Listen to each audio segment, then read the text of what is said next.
Всем привет, с вами Северянин. У меня есть видео, где я использую фен для снятия краски. Для чего это мне нужно было, лично мне?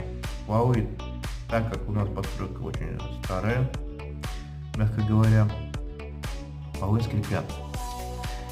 Полы менять полностью я не собираюсь, потому что я столкнулся с этим в спальне и решил, что нафиг надо, я просто протяну и покрою сверху двойным покрытием. То есть ДВП у меня будет и сверху либо ламинат, либо еще что-нибудь такое. Так, продолжение видео будет в закрепленном комментарии.